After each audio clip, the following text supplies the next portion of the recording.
महाभारत की गिनती हिंदू धर्म के महत्वपूर्ण धार्मिक ग्रंथों में की जाती है।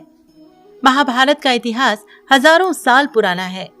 महर्षि वेद व्यास द्वारा लिखा गया ग्रंथ महाभारत असल में कुरुक्षेत्र में हुई पांडवों और कौरवों के बीच हुए युद्ध की कहानी है। वैसे तो इसमें युद्ध से जुड़े वर्णन है, लेकिन लगभग 20,000 श्लोकों वाले इस ग्रंथ में कई ऐसे श्लोक हैं जो जीवन जीने की कला सिखाते हैं और सही गलत के बारे में हमें बताते हैं। जिन बातों का वर्णन कभी हमने वीडियो में ऊपर किया है, उन बातों के बारे में भी लगभग लोग कुछ न कुछ जानते ही हैं। इन सभी बातों से हटकर हम आपको इस वीडियो में महाभारत से जुड़ी कुछ ऐसी जानकारी देने जा रहे हैं जिनके बारे में शायद आप भी नहीं जानते होंगे। तो अगर आप महाभारत से जुड़ी कुछ नई जानकारी चाहते हैं तो इस वीडियो में आखिर तक बने रहें। लेकिन वीडियो में हम आगे बढ़े उससे पहले अगर आपने अब तक इस चैनल को सब्सक्राइब नहीं किया है तो तुरंत चैनल सब्सक्राइब कर लें और साथ ही बेल आइकन दबाकर नोटिफिकेशन भी ऑन कर लें ताकि हमारे सभी लेटेस्ट वीडियोस की नोटिफिकेशन आप तक आती रहे। चलिए अब वीडियो में आगे बढ़ते हैं और महाभारत से जुड़े 10 हैरान कर देने वाले फैक्ट्स के बारे में जानते हैं। नंबर 10। अगर आप किसी से भी पूछिए कि महाभारत किसने लिखी है तो लोग तुरंत कह देते हैं कि वेद व्यास ने महाभारत लिखी है।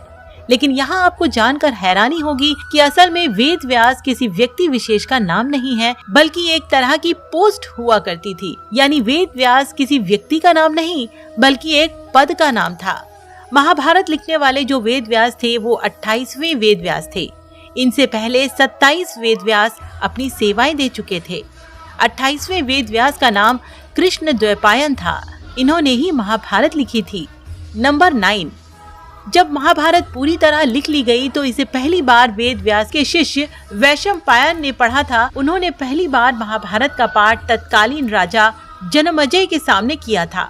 माना जाता है कि जनमेजय अभिमन्यु के ग्रैंडसन थे। नंबर 8। अगर आपने महाभारत पढ़ी होगी या महाभारत के बारे में सुना होगा तो आपको मालूम होगा कि महाभारत में विदुर का भी जिक्र है। माना जाता है कि असल में विदुर यमराज के अवतार थे जो धर्मशास्त्र और अर्थशास्त्र के बहुत बड़े ज्ञानी थे। लेकिन किसी कारण विदुर को ऋषि मांडव्य ने श्राप दे दिया था। इस वजह से विदुर को मनुष्य के रूप में जन्म लेना पड़ा था। नंबर 7।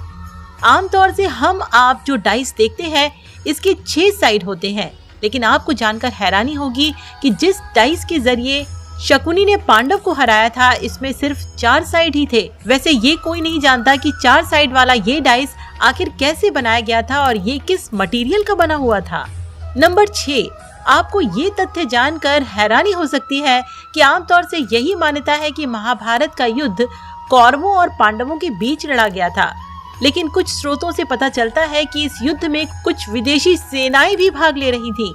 माना जाता है कि इस युद्ध में रोम और ग्रीस से सेनाएं भी भाग ले रही थी।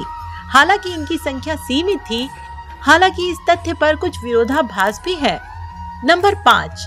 महाभारत में ये बात बहुत मशहूर है कि अभिमन्यु को मारने के लिए एक चक्रव्यूह रचा गया था और इस चक्रव्यूह में 7 लोग थे। इन 7 लोगों में दुर्योधन भी शामिल था। अभिमन्यु की मृत्यु के लिए इन्हीं 7 लोगों को जिम्मेदार माना जाता है। लेकिन कुछ लोगों की राय है कि असल में अभिमन्यु को जान से मारने के पीछे की वजह ये थी कि अभिमन्यु ने दुर्योधन के बेटे को भी मारा था। इसी गुस्से के तहत चक्रव्यूह रचना करके अभिमन्यु को मारा गया था। नंबर 4। कहा जाता है कि महाभारत के युद्ध में भगवान कृष्ण ने अपना एक वादा तोड़ा था।